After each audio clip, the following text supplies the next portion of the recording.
2014 में हम यहाँ पे आए थे दिल्ली में। पहले गुजरात गए थे, फिर गुजरात से 4 साल गुजरात में रहे, फिर यहाँ पे दिल्ली में आए। तो कितनी दिक्कतें थी बिना सर्टिफिकेट के, बिना सिटीजनशिप के, और आज कितना परिवर्तन जीवन में महसूस कर रहे हैं? आज तो बहुत खुश हैं कि हमारे को नागरिकता मिल गई है। और मैं जैसे वहाँ से आया तो मैं मेरे यहाँ पे सर्टिफिकेट नहीं था तो मैं पढ़ भी नहीं पाया। तो अभी तो हाल ही फिलहाल छोटा मोटा काम कर रहे हैं, तो अभी सर्टिफिकेट मिल गया तो ऐसा है कि हम बहुत खुश हैं और हमारे बच्चे भी इससे पढ़ पाएंगे और हम भी जैसे हर चीज़ में खुश रहेंगे। और पहले मैं जैसे पढ़ना चाहता था तो मैं पढ़ नहीं पाया, सर्टिफिकेट ऐसे कुछ था नहीं, तो यहाँ पे कहीं भी नहीं पढ़ पाया। नमस्कार, स्वागत है आपका एयर न्यूज। लोकसभा चुनावों से पहले सीएए लागू हुआ और इसी के साथ उन तमाम लोगों को नागरिकता सौंप दी गई जो वर्षों से इसके लिए जद्दोजहद कर रहे थे। गृह मंत्री अमित शाह के ऐलान के बाद इसका नोटिफिकेशन जारी हुआ। दिल्ली से लेकर बंगाल तक लोगों को नागरिकता का सर्टिफिकेट मिला, लेकिन इससे जनता का क्या भला होगा, भला सोचा है?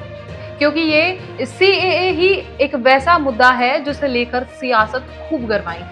आरोप प्रत्यारोप का दौर भी जबरदस्त देखने को मिला था। और तो और राष्ट्रीय राजधानी दिल्ली में दंगे भी जबरदस्त भड़के। चुनाव अभियान 3 चुने हुए देशों के अप्रवासियों को नागरिकता देने के लिए धर्म आधारित परीक्षण शुरू करने के कानून का कई लोगों ने, विशेषकर मुस्लिम समुदाय ने कड़ा विरोध किया। सीएए भारत के सर्वोच्च न्यायालय के समक्ष कानूनी चुनौती के अधीन 2019 में अधिनियमित इसे अब तक लागू नहीं किया गया था, क्योंकि सरकार ने इसके प्रावधानों को लागू करने के लिए नियमों को अधिसूचित नहीं किया था।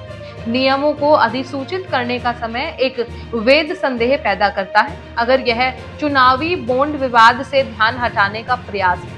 नियमों का अनावरण ऐसे समय में किया गया था जब राष्ट्र गुमनाम चुनावी बॉन्ड के खरीदारों और उन्हें बुनाने वाली पार्टियों के बारे में विवरण जमा करने में देरी पर सवाल उठा रहा था। परिस्थितियां एक ऐसे कानून को लागू करने की तत्काल आवश्यकता पर सवाल उठाती हैं, जिस पर 5 वर्षों से कार्रवाई नहीं की गई। नए नियम भी सावधानी पूर्वक तैयार किए गए प्रतीत होते हैं, क्योंकि वे ऐसी प्रतिक्रियाओं को शुरू करने के लिए डिजाइन किए गए हैं जो राज्यों के लिए इसके कार्यान्वयन में बाधा डालने की कोई गुंजाइश नहीं छोड़ेंगे। यह संभव है कि नियम काफी समय से तैयार थे और चुनावी फायदे के लिए सीएए मुद्दे को फिर से उठाया जा रहा है। सीएए का सार वास्तव में अल्पसंख्यक नागरिकों के हितों को प्रभावित नहीं कर सकता। आखिरकार यह केवल अफगानिस्तान, बांग्लादेश और पाकिस्तान के अल्पसंख्यक और ईसाइयों नागरिकता हासिल करने के लिए सामान्य 11 के बजाय अप्रवासियों के इस वर्ग के लिए प्रतीक्षा अवधि केवल 5 वर्ष होगी, बशर्ते वे 31 दिसंबर 2014 से पहले आए।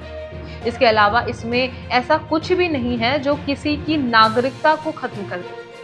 सीएए के साथ समस्या दो तरफा है। पहला, इसके भेदभावपूर्ण मानदंड में जो कुछ धार्मिक समुदायों को नागरिकता के लिए पात्र के रूप में निर्दिष्ट करता है। ऐसा माना जाता है कि इन 3 देशों में इन 6 धर्मों के सभी लोग पीड़न से भाग गए हैं। अन्य जो इस श्रेणी में नहीं आते, या तो कट ऑफ तिथि के बाद देश में प्रवेश करने के कारण या अपने धर्म के कारण उन्हें अवैध प्रवासी माना जाता रहेगा। दूसरा पहलू दुर्भाग्यपूर्ण राजनीतिक प्रचार है, जिसमें सीएए को राष्ट्रीय नागरिक रजिस्टर से जोड़ने की मांग की गई है। इस बयानबाजी ने मुसलमानों के डर को बढ़ा दिया है कि सीएए के कारण पर्याप्त दस्तावेजी सबूत के बिना नागरिकता का नुकसान हो सकता है। अपनी सामग्री से अधीन सीएए नरेंद्र मोदी शासन के राजनीतिक संदेश के लिए इसके उपयोग के माध्यम से नुकसान पहुंचा रहा है, जिसका प्रभाव यह है कि इसकी सभी नीतियों में धर्म का आधार हो। आपको क्या लगता है, क्या सीएए चुनाव के समय में एजेंडा है? क्या लोगों को सिर्फ भ्रमित करने के लिए सीएए लाया गया है?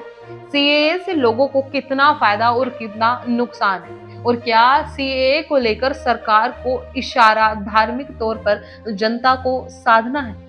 और ये भी कि सीएए के प्रति आपके मन में क्या विचार है?